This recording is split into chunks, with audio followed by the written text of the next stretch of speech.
이사야 15장 1절에서 9절까지 말씀 저랑 한 절씩 교독하도록 하겠습니다. 모압에 관한 경고라. 하룻밤에 모압 알이 망하여 황폐할 것이며 하룻밤에 모압 기르가 망하여 황폐할 것이라. 그들은 아이과 대번 산상에 올라가서 운명 모압은 무거와 메두가를 위하여 통곡하는도다.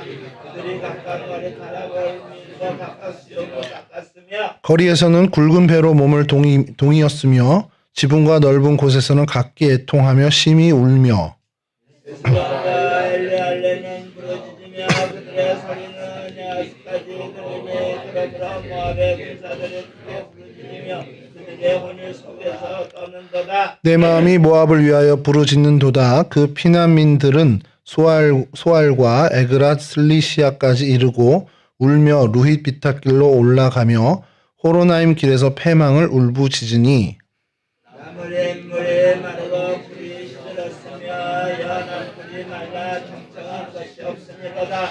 그러므로 그들이 얻은 재물과 쌓았던 것을 가지고 버드나무 시내를 건너리니 그는 곡성에 모아 사방에 들렸고 숲이 부르짖으니 그라임에 이르며 부르짖으니 불에 맴에 미치며 함께 하시죠. 디몬 물에는 비가 가득함이로다. 그럴지라도 내가 디몬의 재앙을 더 내리되 모압의 도피한 자와 그 땅에 남은 자에게 사자를 보내리라. 아멘. 아멘. 오늘 함께 살펴볼 성경의 장소는 디본이라는 곳입니다. 좀 생소할 수도 있겠지만 사실 굉장히 그 당시에는 비중 있는 도시긴 해요. 그러니까 저희가 아수르의 수도 그러면 니느웨 이렇게 하는 것처럼 모압이라는 그 이방 족속이 있었습니다. 상당히 이스라엘과 많은 관계가 있었던 이방 족속이죠. 또 뭐 그 원류를 찾아본 롯의 후손이기도 하고요. 그 모압의 수도가 바로 이 디본이라는 곳입니다. 그리고 좀 살펴보겠지만 여러분들이 그냥 이렇게 스치고 지나간 그 사건들에도 이 디본이 많이 등장을 하고요. 오늘날에는 요르단에 있는 디반이라는 도시가 이 디본과 같은 도시입니다. 지도를 먼저 좀 보여드리면요. 첫 번째 지도가 요게 좀 사해, 그러니까 염해죠. 염해 동쪽에 이렇게 있는 저 점 표시가 바로 그 오늘날의 디반, 우리 오늘 살펴보는 디본이라는 도시입니다. 이걸 조금 가까이서 좀 들여다보면, 좀 멀리서 이제 조명하면요. 어느 정도 위치인지 이스라엘 전체 땅의 동편에 지금 현재 요르단에 있는 요 지역입니다. 사실은 이 지도는 이렇게 사실 여기는 좀 지도를 이렇게 살펴보기보다는 어떤 이 지형을 좀 살펴볼 필요가 있는데 이게 찾기가 어렵더라고요. 오늘 하루 종일 고민하고 자꾸 뭐 구글 어스까지 들어가서도 했는데도 이게 이렇게 딱 나오질 않고 나중에 이제 아르논이라는 그 협곡 계곡을 할 때 아마 사진을 좀 그때 좀 동원을 해야 될 것 같은데 여기가 이제 협곡 위에 고원 지역입니다. 그러니까 아르논 강이 그 남쪽에 아르논 강이 흐르고 있는데 이 아르논 강 살짝 위쪽으로 고원에 그러니까 목초지가 형성돼 있고 그러니까 평야로 약간의 고원의 평야가 있는 곳인데요. 그러다 보니까 남쪽에서 침략하는 군인들이 돌아올 수밖에 없는 겁니다. 이게 협곡이 있어가지고 건너기가 어려운 거죠. 그래서 이게 약간 요새화된 도시고 그래서 모압이 이제 수도로 요새로 이제 쓸 수 있는 그런 이제 지형적인 어떤 특징을 갖고 있는 땅입니다. 그래서 그 다음 사진을 보여주시면 여기 현재 위성 사진인데요. 그래서 요 아래쪽 그 점이 이 디반이라는 도시의 중심부고요. 그다음에 여기는 실제로 그러니까 그 이스라엘 시대의 당시에 성읍이 있었던 건 살짝 아래쪽이고 그 위에 점 찍은 쪽 있잖아요. 그 저쪽이 실제 그 고대 도시의 유적들이 발견된 곳입니다. 그러니까 이쪽도 이제 언덕편이고 저 북쪽도 살짝 이제 언덕이고 양 언덕의 북쪽 언덕 쪽에 그 기슭에 그 당시 고대 도시가 있었다라는 것으로 이제 성서 고고학자들은 발굴을 통해서 이제 드러난 사실이죠. 그러니까 두 개의 언덕이 남북으로 이렇게 있고 그래서 남쪽 이 언덕변으로는 현재 도시가 개발되어 있고 북쪽변으로 예전에 유적지가 있는 그런 형태입니다. 사실 오늘은 뭐 지도가 그렇게 크게 중요한 땅은 아니고요. 이 지역에서 있었던 일들과 그런 사건들 그리고 이 모압이라는 민족이 하나님으로부터 이제 버림받게 되는 뭐 그런 것들에 대해서 우리가 좀 살펴볼 필요가 있는데요. 이 성경의 이 열왕기 하부터 해서 이제 여호수아 또 민수기에 등장하는 이 디본을 살펴보면서 사실 여기만큼 중요한 자료가 나온 것이 이제 고고학적으로 그 메사 비문 혹은 뭐 스톤 뭐 이렇게 하더라고요. 그래서 메사 비문 모압 이게 우리말로 비문 비명 뭐 이렇게 여러 개 있는데 하여간 그렇게 그게 발굴된 게 1868년에 발견이 됩니다. 그래서 거기에 있는 기록이 너무 상세해서 성경의 기록을 너무 많이 보완을 해준 거예요. 그래서 이 디본이라는 땅이 굉장히 이제 고고학적으로 많은 성과, 비교적 정말 많은 성과를 얻은 그런 곳 중에 하나입니다. 디본이라는 단어는 갈망이라는 뜻을 갖고 있습니다. 갈망이라는 뜻을 갖고 있는데, 이 갈망이라는 뜻을 갖고 있는 이 땅이 원래는 모압 땅, 아까 말씀드린 것처럼 모압 땅이었는데 이스라엘 민족이 출애굽을 해서 이곳을 지나갈 때는 모압이 갖고 있지 않은 겁니다. 그걸 좀 살펴보려고 하는데요. 민수기 21장 26절에서 30절 말씀인데 26절과 30절을 좀 봉독해 드리겠습니다. 헤스본은 아모리인의 왕 시혼의 도성이라. 시혼이 그 전에 모압 왕을 치고 그의 모든 땅을 아르논까지 그의 손에서 빼앗았더라. 그러니까 무슨 말이냐면 원래 여기가 모압 땅이었습니다. 아르논 요 강을 중심으로 해서 아르논 강의 약간 아래쪽이 모압 땅입니다. 실질적으로 그 중심이. 근데 아르논 강을 이제 넘어서도 모압이 이제 뭐 융성했을 때는 이제 점령했을 수도 있겠죠. 그러니까 거기에서 이제 막 치고받고 하는 그런 어떤 그러니까 딱 우리 오늘날처럼 이제 국경이 있지 않다 보니까 여기를 점령했다 물러났다 이렇게 되는 경우가 있죠. 그래서 이 지역이 원래 모압이 점령을 했던 건데 그 북쪽으로 아까 지도를 좀 그려보시고 머릿속으로 그 아르논 강 아래쪽으로 요 지도는 안 되고요. 그 다음 전 지도를 한번 보여주시면 예, 그 점 찍은데 아래쪽에 이렇게 가로질러가 있는 도로 말고요. 그 위에 있는 게 아르논 강인데 그 아래쪽이 그러니까 모압이 거주하던 곳이고 그 위쪽에 둘로 나눠서 사해 쪽이 아모리 족속이 또 사해 반대쪽이 암논 족속이 거주하는 땅이라고 생각하시면 됩니다. 그러니까 여기에 있는데 그때 당시에 아모리 시온 왕이 좀 굉장히 부강 어떤 군사력이 좀 뛰어났던 것 같아요. 그래서 이 모압 지역과 암논 지역을 좀 패권을 차지하게 됩니다. 그래서 거기 땅을 출애굽 당시 이스라엘 민족이 애굽 땅에서 나와서 이제 가나안 땅을 향해 나아갈 그 시기에는 이 지역을 시온 왕이 점령하고 있었다라는 게 오늘 민수기 21장 26절의 기록입니다. 근데 30절에 보면요. 우리가 그들을 쏘아서 헤스본을 디몬까지 멸하였고 메드바에 가까운 노바까지 황폐하게 하였더라. 이 헤스본을 멸하는데 디본이 포함이 되어 있습니다. 그러니까 이 모압을 점령할 때 모압의 그때 당시 수도는 분명히 정확히는 아닙니다만 이제 나중에 그 메사 왕 때 수도가 되는 거고 그러니까 그것과는 좀 다르지만 이 디본이란 땅까지 언급이 되면서 이 지역을 아모리 왕 시온이 다 점령했다라는 걸 이제 기록을 해주고 있는 겁니다.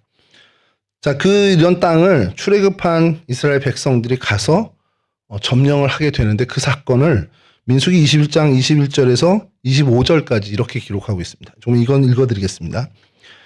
이스라엘이 아모리 왕 시온에게 사신을 보내어 이르되 우리에게 당신의 땅을 지나가게 하소서. 우리가 밭에든지 포도원에든지 들어가지 아니하며 우물물도 마시지 아니하고 당신의 지경에서 다 나가기까지 왕의 큰 길로만 지나가리이다 하나 시온이 이스라엘이 자기 영토로 지나감을 용납하지 아니하고 그의 백성을 다 모아 이스라엘을 치러 광야로 나와서 야하스에 이르러 이스라엘을 치므로 이스라엘이 칼날로 그들을 쳐서 무찌르고 그 땅을 아르논에서부터 얍보까지 점령하여 암몬 자손에게까지 미치니 암몬 자손의 경계는 견고하더라. 이스라엘이 이같이 그 모든 성을 빼앗고 그 아모리인의 모든 성읍 헤스본과 그 모든 촌락에 거주하였으니. 그러니까 무슨 상황인지 아시겠죠? 여기 좀 지나갈게 그랬더니 싫은 거예요. 내 땅을 왜 밟아? 기분 나빠. 그래서 다 군사를 이끌고 와서 이스라엘을 치려고 했는데 도리어 대패를 한 겁니다. 그냥 싸움에서 진 정도가 아니라 그 땅을 다 뺏긴 거예요. 아르논 강에서 북쪽에 있는 야복강까지의 그 모든 지경을 다 이스라엘이 통째로 얻게 된 겁니다. 그리고 그 동쪽 경계는 암논의 경계가 됐다라는 얘기를 하는 거죠. 이게 뭐냐면 요단 동편에 루벤, 갓 그리고 동므낫세죠. 므낫세 반 지파가 분깃을 받게 된 땅을 점령한 사건입니다.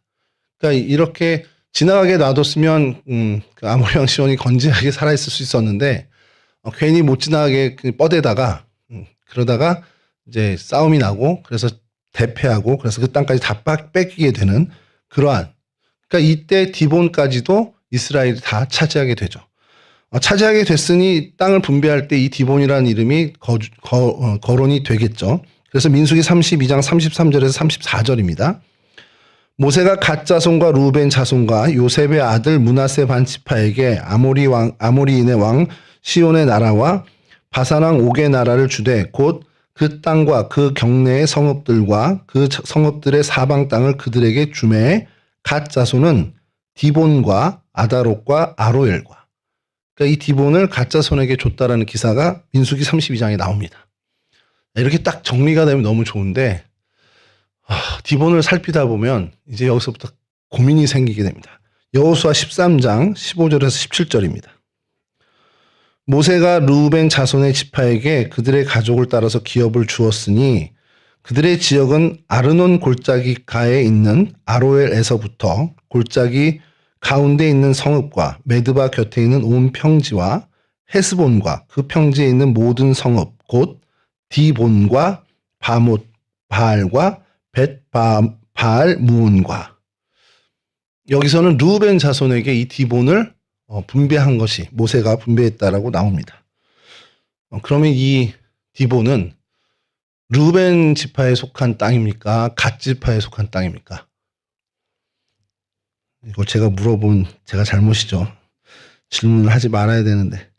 자, 그래서 오늘 저는 그러니까 신학생 때부터 디본은 르우벤 지파라고 들었어요. 그리고 성경사전 여러분 찾아보시면 디본이 두 개가 나와요. 디본 1, 2 이렇게 나오는데 디본 1은 유다 지파에 있는 디본이 있습니다. 그러니까 저 요단 서편이죠. 거기에 디본이 있어요. 그러니까 유명하지도 않은 그런 땅인데 이 땅은 디본 2 해가지고 나오면 성경사전에도 가로 열고 르우벤 지파 땅이라고 나옵니다. 명확히. 그럼 르우벤이 맞아야 되는데 요즘 들어와서 계속 자료들이 갓 지파의 땅이라는 거예요. 왜냐하면 좀 이따 살펴보겠지만 이 디본의 별칭이 디본갓이라는 표현을 또 씁니다. 그러니까 우리가 베이징 뭐 북경이라고 도쿄를 동경이라고 하는 것처럼 이제 이름이 여러 개 있을 수 있잖아요. 근데 이 디본이 디본갓 이게 무슨 말이냐면 이런 바디메오 하면은 디메오의 아들 바가 아들이니까 바디 이렇게 되잖아요. 그러니까 디몬갓 그러면 갓의 디몬이라는 뜻입니다. 그러니까 갓지파의 디몬이야 이렇게 되는 거죠. 그래서 이게 혼란스러워서 여러 자료를 살피고 오늘 하루 종일 그냥 고심하면서 중요하지도 않은 건데 그냥 꽂혀가지고 어디 거지. 그래서 심지어 챗 GPT에게도 물어봤습니다. 와, 챗 GPT가요. 와, 속을 뻔했습니다. 막 설명을 해줘요. 디본은 고대 왕국 모압의 주요 동시로서 쫙 나옵니다. 민수기 32장에는 이렇게 갓자손이 분배됐고요. 여호수아 13장에서 르우벤 지파에 쫙 나옵니다. 그리고서 마지막에 이렇게 결론을 냅니다.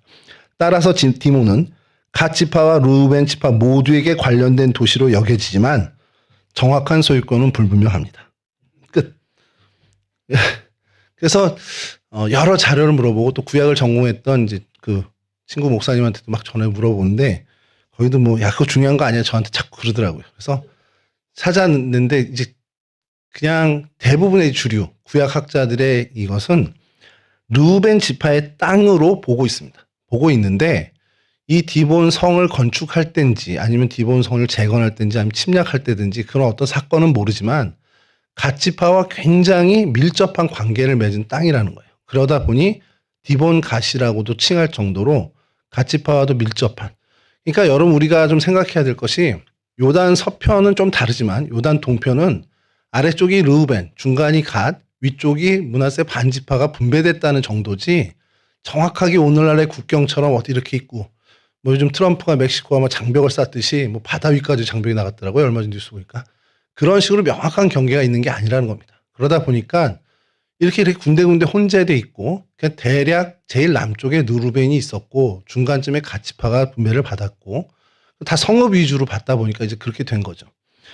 그래서 이런 혼동된 어떤 일들이 있다라는 것을 이제 알게 됐습니다. 이거를 오늘 아침 10시부터 계속 여기저기 막 원고는 해놓고 이거 도대체 어떻게 하지?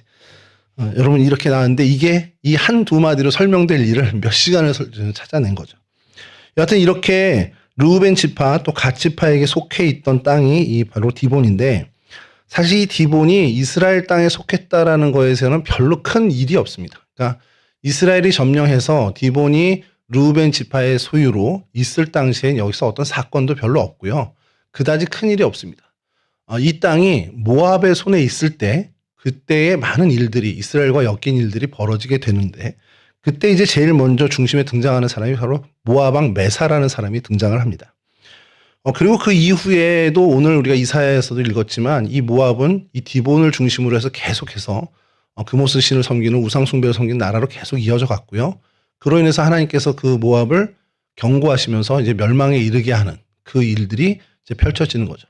그러니까 이스라엘 손에 있을 때 디본은 아무 문제가 없는 도시인데 모압의 손에 있을 때의 디본은 계속해서 이제 문제거리가 되고 결국엔 멸망까지 이르게 됐다라는 것을 저희가 오늘 이 사건을 통해서 좀 살펴보려고 합니다. 이 아까도 말씀드렸지만 이 소유권이 계속 왔다 갔다 합니다. 애초에는 모압 땅입니다. 애초에는 모압의 도시였는데 아모리 왕 시온이 점령을 했죠. 그리고 이스라엘 민족이 출애굽 과정에서 여기를 찬탈을 합니다. 그리고 그 이후에는 이스라엘 민족이 르우벤 땅으로 있었는데 이게 사사기 시절과 왕정을 거치면서 무슨 이유인지 모르지만 모압이 여기를 또 은근슬쩍 차지하게 됩니다. 그래서 그 오므리 왕이라는 사람이 거기 또 점령하기도 하는 이런 기사들이 나오는데 등장하는 왕이 있어요. 메사 왕이라는 사람이 등장을 하는데 이 메사 왕이 이 디본에서 태어난 사람입니다. 자기 고향 땅이 디본이고요. 그래서 이곳을 수도로 정해서 이곳에 성을 짓습니다. 요새를 짓는 거죠.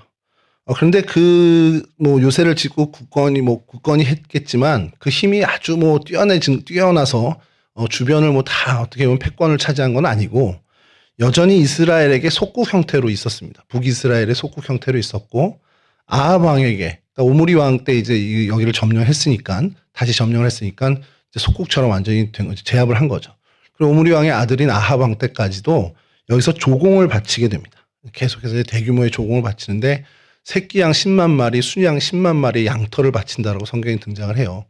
근데 이걸 또 세번역으로 가면 이것도 오늘 하루 종일 좀 약간 곁다리로 했던 건데 개역 개정에는 새끼양이라고 나오는데 세번역에는 암양이라고 또 나오거든요. 하나도 안 중요합니다. 그냥 저 혼자 괜히 거기 빠져가지고 그렇게 된 건데 여하튼 이렇게 대규모의 조공을 바치게 되는 그 일이 있고요. 아합 왕이 죽자 조공을 그치게 됩니다. 이 메사 왕이. 그래 아합 왕이 죽었네. 그럼 이제 얘네 힘 없겠네 하고선 딱 이제 그치게 되죠.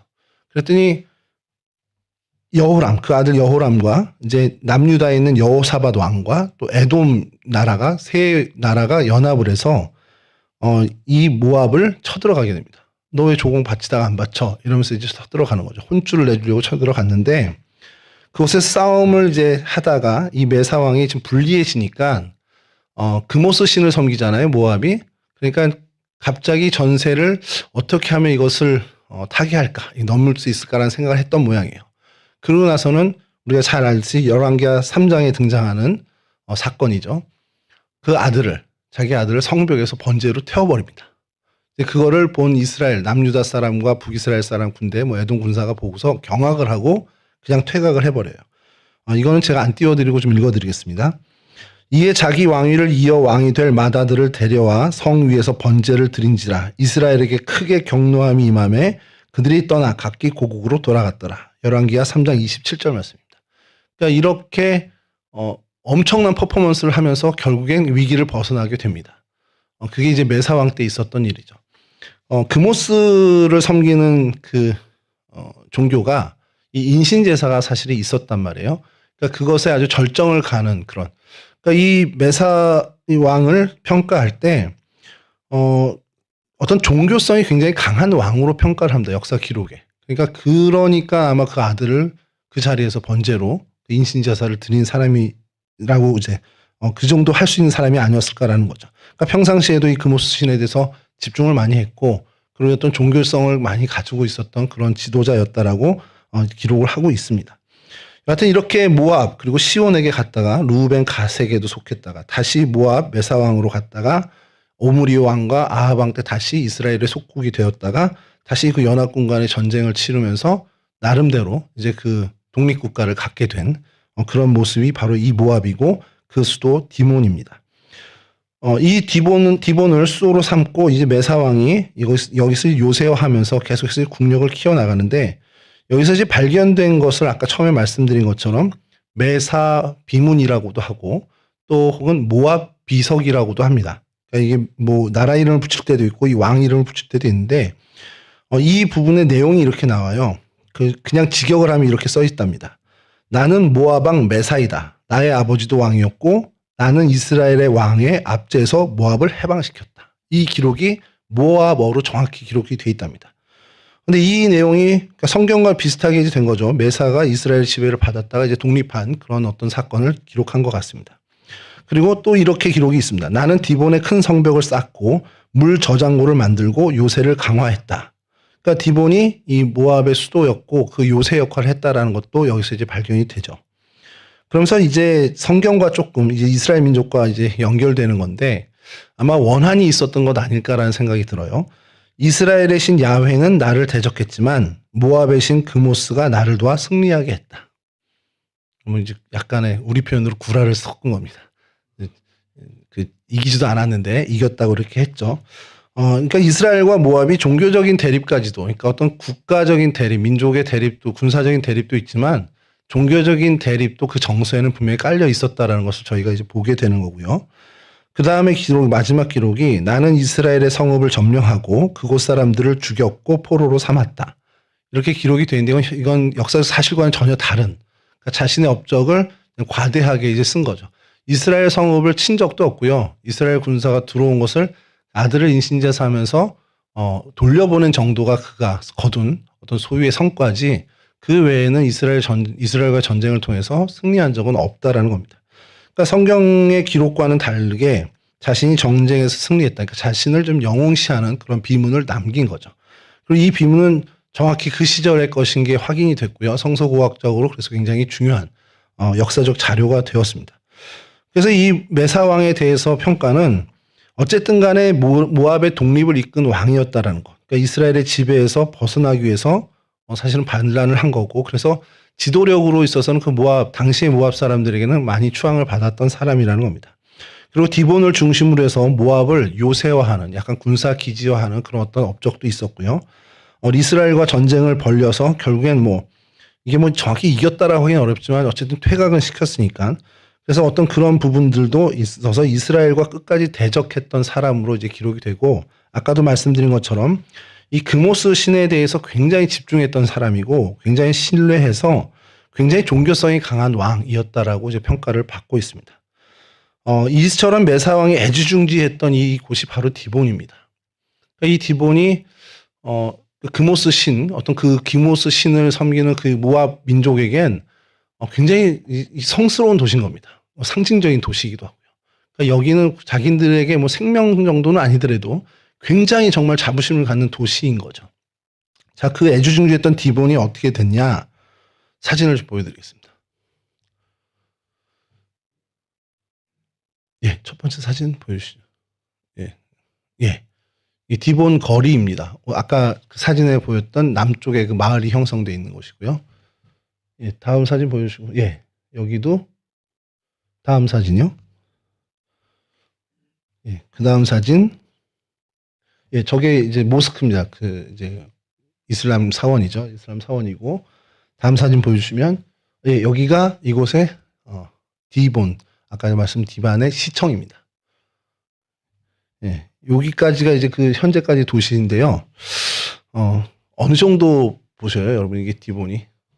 제가 1980년 초반에 이제 저희 할아버지 사시는 시골에 이제 가게 되면 충청남도 아산군 선장면인데 가면 선장 면사무소가 딱 요랬습니다. 그래서 야, 이게 너무 비슷하다. 이제 그런 생각이 들 정도로 그러니까 굉장히 애지중지한 그러니까 메사왕 때부터 이 모압 족속이 그모스 신을 섬기며 정말 애지중지했던 그 도시가 오늘날엔 이렇게 돼 있습니다. 근데 이거는 사실 그 정확히 거기 있다는 건 아니지만 유적이 발견된 곳은 아니죠.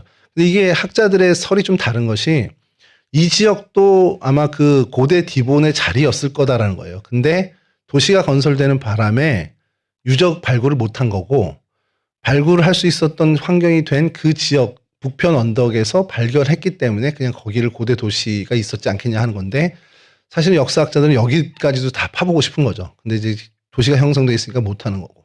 자, 그래서 진짜 그러면 그 역사 그 유물들이 나온 땅이 어떻게 현재 어떻게 돼 있나 보면 예.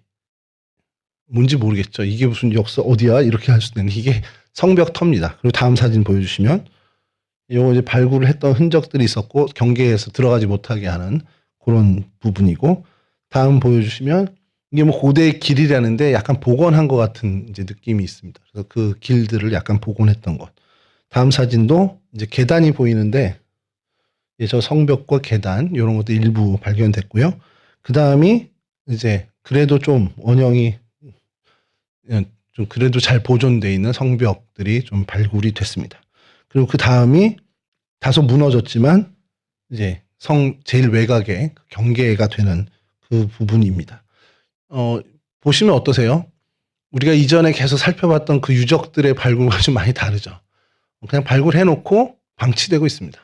요르단 정부는 아무 관심을 안 갖고 있고요. 오히려 그 캐톨릭이나 이런 쪽에서 이곳에서 뭐 발굴을 하겠다. 어느 뭐 대학팀들이 와서 발굴했다는 것들이 있지만 사실 그것도 원활하게 진행되지 않는 상황입니다.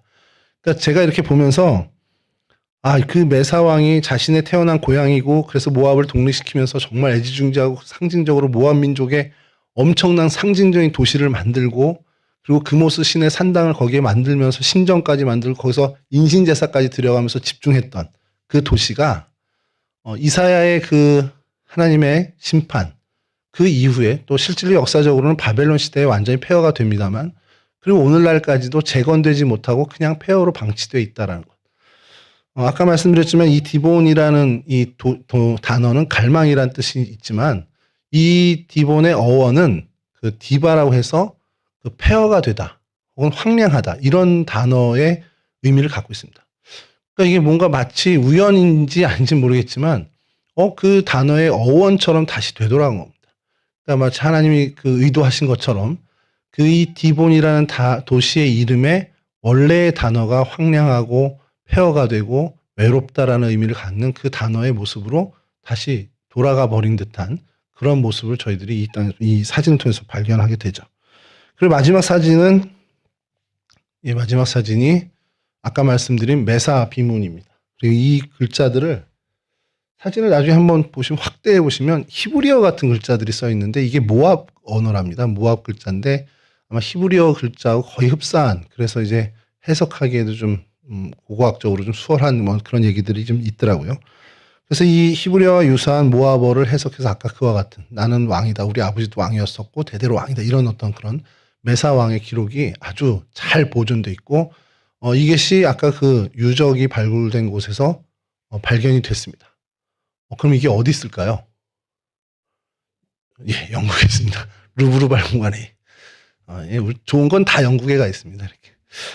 어쨌든 이런 지금 상황의 어떤 그 모습, 디본을 저희가 봤는데, 성경의 지명이나 이런 장소들을 계속해서 저도 새롭게 다시 이렇게 보면서 매번 느끼는 거지만, 인간은 수도 없이 쌓았고, 정말 관리하고, 뭔가 정말 높이고, 막 뭔가 애지중지해요. 근데 하나님은 계속해서 그걸 흩으시는 걸 좀 보게 됩니다. 이런 땅뿐만, 그러니까 이방 종교의 어떤 그 사람들도 그렇게 하는데, 또 한편으로는 우리 신앙인들도 마찬가지죠. 저희가 많은 교회들을 사도 바울이 세웠잖아요. 소아시아에. 뭐 사도 바울뿐만 아니라 초대교회에 많은 교회들이 있었을 겁니다. 그리고 최초로 그리스도인이라고 칭함을 받았던 수리아 안디옥 교회에도 예배당이 분명히 있었겠죠. 그 많던 그 모범이 됐던 교회들 지금은 남아있는 게 없잖아요. 그러니까 그런 것들을 보면서 도대체 하나님의 의중이 뭘까라는 생각을 좀 해보게 됩니다. 우리는 끊임없이 세워가고 끊임없이 정말 뭔가를 만들어가고 뭔가를 견고하게 하려 하는데 하나님은 그것을 왜 자꾸 다 흩으실까? 우리가 뭐 잘못한 거 분명히 잘못해서는 아닌 것 같고 뭔가 하나님의 의중이 있지 않을까라는 생각을 좀 해보게 됩니다. 그래서 오늘 이 본문을 통해서도 저희가 좀 보는 것이 아까 말씀드린 이 디본, 갈망이라는 뜻을 갖고 있는 단어인데 그 어원이 두부라고 해서 쇠약하게, 수척해지다, 또 황폐하다라는 뜻을 가지고 있는 단어. 그러니까 정말 그 원어 뜻대로 돌아가게 된 것을 좀 보게 됩니다. 이 땅이 당시에 얼만큼지 추앙을 받았냐면 예레미야 48장 18절입니다. 이제 세 번역으로 좀 이건 읽어드릴게요. 딸 디몬의 주민아 너희는 그 영광스러운 곳에서 내려와서 메마른 맨 땅에 앉아라. 모압을 멸망시키는 자가 너 디본을 치러 올라와서 너의 요새들을 무너뜨렸다. 그러니까 이제 딸이라고 이제 상징적으로 하지만 이 성읍을 딸로 표현할 때, 뭐 시온도 딸로 표현할 때가 많이 있습니다만 아름다움의 상징이고 사랑스러움의 상징을 우리 이야기할 때 유대 사람들의 표현이 딸을 많이 표현을 합니다. 그래서 이 디몬을 딸로 표현한 굉장히 사랑스럽고 아름다운 도시라고, 그리고 그 표현에도 나오지만 그 영광스러운 곳에서 내려오라고 할 정도로 이 도시는 굉장히 화려하고 웅장하고 또 위상이 있었던 도시라는 거죠. 그리고 이 디몬에 대해서 모압 사람들의 마음은 그냥 모압의 영광 그 자체였다라는 겁니다. 근데 역사는 전혀 다르게 흘러갔죠. 아까 말씀드린 것처럼 황폐하다. 뭐 아까 본 사진처럼 정말 그 이름의 원뜻대로 이제 돌아간 것을 저희가 보게 됩니다.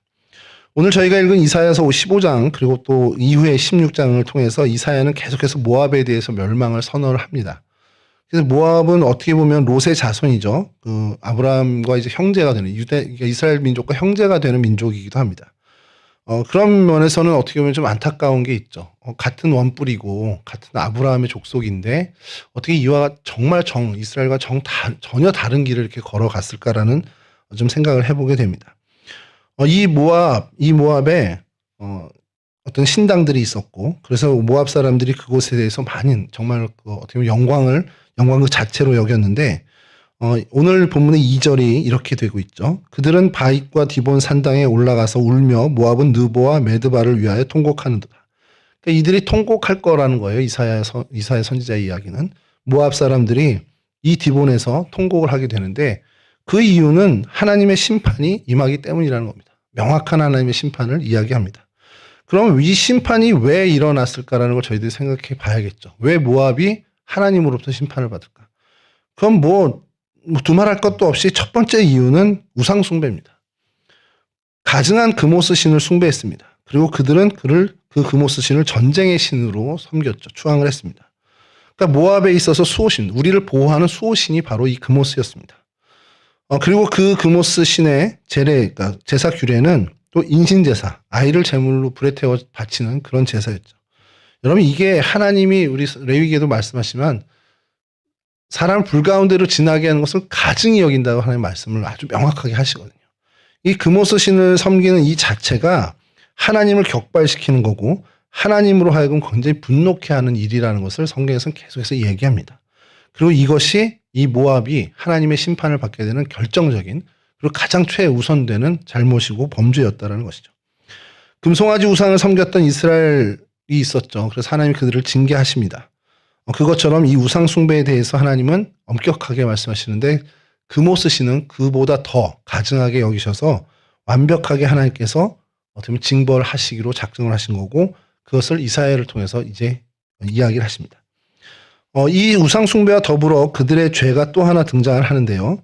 이사야서 16장 16절 말씀입니다. 우리가 모압의 교만을 들었나니 심히 교만하도다. 그가 거만하며 교만하며 분노함도 들었거니와 그의 자랑이 헛되도다. 예레미야 48장 29절에 이런 말씀이 또 동일하게 있습니다. 우리가 모압의 교만을 들었나니 심한 교만 곧 그의 자고와 오만과 자랑과 그 마음의 거만이로다. 모압이 심히 교만했다라는 겁니다. 우상 숭배뿐만 아니라 그들의 행태, 그들의 어떤 모습은 교만 그 자체라는 것. 그러니까 교만의 일이 심히 교만하다라고 성경에서 이야기할 정도로 그게 달았던 것으로 우리가 볼 수 있죠. 근데 이들에게도 기회가 없었던 것은 분명히 아닙니다. 이 교만함이 언제 여러분 꺾입니까? 사람들이 교만할 때 언제 꺾이냐면 내가 자신감을 갖고 내가 자신하던 것들이 여지없이 무너지게 되면 다시 한번 생각해 보겠죠. 제 일전에 아는 분 한 분이 건강에 있어서는 정말 자신을 가지셨거든요. 나 병원도 한 번 안 가봤어. 내가 40년째 병원을 안 가. 영양제도 안 먹어. 이러시던 분인데 한 번에 훅 가시더라고요. 그러더니 정말로 그냥 완전히 무너져가는 걸 제가 볼 정도로. 근데 그분이 이제는 그 건강에 대해서는 완전히 자신감을 잃으신 거예요. 그래서 제가 그 한편으로는 그런 생각에서 직접 말씀은 못 드렸지만 한편으로 드는 생각은 잘 됐다. 이제는 건강 챙기겠지. 병원도 가시고 영양제도 드시고 뭔가 관리를 하시겠지. 근데 실제로 그렇게 하시더라고요. 자신이 없어지니까 거기에 대해서 생각을 하시고 의지를 하게 되는 겁니다. 이 모압도 마찬가지입니다. 자기들이 견고한 요새에 있었어요. 이 디본이란 땅이 나중에 한번 아르논 그 강을 그 와사라고 그러죠. 그 이제 그 계곡 거기를 이제 한번 나중에 사진을 한번 그 할 때 아르논 할 때 좀 보여드릴 텐데 그냥 천연의 요새입니다. 아주. 그러니까 너무 교만한 겁니다. 이 견고한 요새에서 누가 우리를 건드려.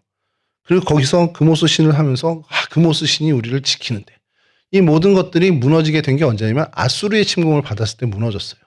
1차적으로. 그리고 뭐 최고는 이제 바벨론에서 멸망이 됐지만 아수르에게 무너졌을 때 봤어야죠. 그럼 아수르가 이렇게 센데 야 우리를 이렇게 무너뜨렸네. 근데 가만히 돌아보면 아수르의 침공에도 멀쩡한 데가 있단 말이에요. 바로 남유다입니다. 유다 왕국을 봤으면 야 아수르 이렇게 센 애들한테도 버티네. 이런 생각을 해야죠. 봐야죠. 그럼 저기는 뭐지? 야훼 하나님을 섬기는 거잖아요. 그러면 그것을 보고 얼른 깨달아야 하는데 그런 기회가 주어졌음에도 불구하고 그들은 그 기회를 놓치게 됩니다. 그리고 여전히 그 안에서 계속해서 스스로 교만하고 자고하고 있었다는 것이죠. 이들 가운데 정말 이 많은 이 팔레스틴 지역을 패권을 아수르가 가졌을 때 정말 이 아수르가 무슨 표범처럼 막 다 뭐 흩으면서 다닐 때에도 결국 어쨌든 고생은 했지만 유다 왕국은 견고히 섰습니다. 그것을 보면서 일깨우치게끔 하나님이 하셨음에도 불구하고 그들은 그것을 보지 못했다라는 것입니다. 여러분 이렇게 하나님이 통치하고 하나님이 보호하시는 곳은 세상 사람들의 기준과 세상 사람들의 뭐 전력을 보면 남유다가 어떻게 아수르에 비교합니까? 그런데 하나님께서 지키신다면 그것은 안전하고 보호된다라는 것이죠. 여러분 모압은 그것을 못 보고도 깨닫지 못했지만 우리는 이 사건을 보면서 하나님의 지키심, 하나님의 보호하심을 깨닫고 느껴야 한다는 거죠. 여러분 우리의 인생을 살아갈 때 어디를 의지해야 되겠습니까? 진짜 우리가 의지해야 할 것이 세상의 권력, 세상의 어떤 소유, 부유, 내 가진 것 이게 아니라는 걸 우리는 이미 알고 있잖아요. 그러면 알고만 있을 것이 아니라 진짜 나를 책임지시는 분이 하나님이라는 것을 알고 전적으로 하나님께 나를 의지하는 신앙의 자세를 가져야 한다는 겁니다. 그게 우리가 모압의 뒤를 따르지 않는 그러한 모습을 우리가 가져야 교훈을 얻고 우리는 모압의 전철을 따르지 않겠다. 그래서 하나님을 더욱더 의지하는 그러한 삶을 살아야 한다는 것이죠. 하나님의 통치하는 곳에는 안전함과 보호가 분명히 있습니다. 모압도 알았어야 되는데 놓쳤죠. 그럼 우리는 알아야겠죠. 모압은 놓쳤다 하더라도 우리는 알아야 합니다. 하나님이 당신의 백성을 어떻게든 하나님이 책임지신다는 겁니다. 안전하게 보호해 주신다고 해서 모든 걸 다 하나님이 막아주시지는 않습니다. 유다 백성도 마찬가지고 북이스라엘도 마찬가지지만 하나님이 징벌하실 땐 징벌하시죠. 근데 그 이유는 그들로 더욱더 온전하게 하시기 위해서입니다. 그건 오늘날 우리에게도 마찬가지입니다. 우리를 바르게 보존하시기 위해서 모든 걸 다 막아주는 게 아니라 과잉보호하는 게 아니라 때로는 넘어지더라도 스스로 일어날 수 있게끔 하나님이 그 장을 펼쳐주시고 계속해서 하나님 앞에 나아가는데 깨달을 수 있도록 우리를 하나님께서 이끌어 주신다는 겁니다. 이것은 예수님의 모습과도 동일합니다. 요한복음 17장 11절인데 이건 좀 읽어드릴게요. 나는 세상에 더 있지 아니하오나 그들은 세상에 있사옵고 나는 아버지께로 가옵나니 거룩하신 아버지여 내게 주신 아버지의 이름으로 그들을 보전하사 우리와 같이 그들도 하나가 되게 하옵소서. 예수님께서 이제 아버지 하나님께서 가면서 제자들을 하나님께 의탁하는 기도를 드리는 겁니다. 요한복음 17장이 대제사장적 기도라는 이제 소제목이 달린 것처럼 근데 여기서 보전하사 아버지의 이름으로 그들을 보전하사라고 할 때 이 보전은 테레오라는 단어를 쓰는데요. 이 테레오라는 단어는 지키다 이런 뜻도 있지만 중요한 것은 주목하다. 그러니까 파수하다. 그러니까 지켜본다라는 쪽이 더 강한 거예요. 그러니까 뭐가 막아서서 이렇게 막아준다라는 의미보다는 두 눈으로 지켜본다라는 의미가 더 큽니다. 그러니까 하나님께서 우리를 항상 지켜보고 계신다는 거예요. 근데 지켜본다고 해서 다 막아주시기도 하겠지만 때로는 필요하면 그 웅덩이에 넘어지기도 하고 때로는 그 걸려 넘어지는 것을 지켜보시면서 회복하는 과정을 도우시기도 합니다. 그러니까 그것이 보존이라는 거예요. 보전이라는 겁니다. 온전하게 우리를 지키시는 것이 모든 어려움으로부터 다 막아주는 건 분명히 아니고 때로는 병들 때도 있고 때로는 아플 때도 있지만 그 모든 것을 통해서 온전한 하나님의 사람으로 나아가게끔 하나님이 우리를 책임져 주신다는 것. 그게 하나님의 책임이고 하나님의 보호고 하나님의 보전이라는 것이죠. 하나님은 지금도 하나님 당신의 백성을 늘 이렇게 책임지시고 이끌어 주십니다. 그 하나님의 책임지는 손길을 저희들이 느끼고요. 그렇게 하나님께 정말 하나님께 모든 것을 의지하고 나가는 신앙의 자세를 저희들이 가져야 한다는 것이죠. 오늘 우리가 이 디본의 이야기 그리고 모압의 모습을 보면서 다른 건 몰라도 한 가지는 깨달아야 된다는 겁니다. 모압은 하나님이 기회를 주셨어요. 아수르의 침공에 건재한 그 남유다를 보고 또 야훼 하나님의 능력을 목격할 수 있는 것을 보게 해 주셨습니다. 그래서 그들로 하여금 야훼 하나님께 돌이킬 수 있는 어떤 기회를 주셨는데 모압은 그 기회를 놓치게 된 거죠. 오늘을 살아가는 저희들도 분명히 그런 일들을 당할 수 있습니다. 때로는 어려움과 힘든 일을 당할 수 있고 근데 그때 하나님께서 우리에게 분명히 보여주실 거예요. 하나님이 우리를 책임져 주시는 분임을 분명히 깨닫게 해주실 겁니다. 그러면 우리는 모압처럼 그것을 기회를 놓치거나 외면하지 말고 그 기회를 통해서 하나님께 더 가까이 나아가고 나를 책임져 주신 하나님이라는 그 사실을 확고히 잡고 하나님 앞에 하나님 백성된 삶, 그런 신앙의 자세를 갖고 살아가야 한다는 것이죠. 여러분, 우리의 방향은 정말 명확해야 합니다. 하나님께로 향해야 됩니다. 하나님을 향하고 정말 우리를 보호하시고 책임질 수 있는 유일한 분이 우리 하나님, 우리 주님이라는 사실을 우리가 놓치지 말고 정말 겸손한 마음으로 매일매일 나를 살피면서 내가 주님을 향해서 반듯한 길을 걸어가야 한다. 반듯한 길을 걸어가기 위해서 어떻게 해야 할까라는 것을 고민하며 늘 책임지시는 그 주님의 은혜를 누리는데 애쓰는 정말 그 책임지시는 주님의 은혜를 소망하며 갈급하고 그 은혜를 구하는 그러한 삶을 사는 저희들이 되어야 한다는 것이죠. 고민들 많으실 거 아니에요. 세상 살아가는데 기도의 제목들도 많을 겁니다. 어디다가 말씀하실 겁니까? 우리가 아무리 상상하고 이렇게 해볼까 저렇게 해볼까 계획을 짜는 건 아무 의미 없습니다. 주님 앞에 무릎 꿇고 그 모든 고민되는 일들, 우리의 어떤 어려운 문제들 다 하나님께 아뢰는 저희들이 되어야 한다는 것이죠. 그처럼 주님 앞에 늘 무릎 꿇고 주님께 겸손히 나아가는 주님의 거룩한 백성, 그래서 책임지신 하나님의 은혜를 누리는 그 은혜의 주인공들이 되시기를 주님의 이름으로 간절히 축원합니다.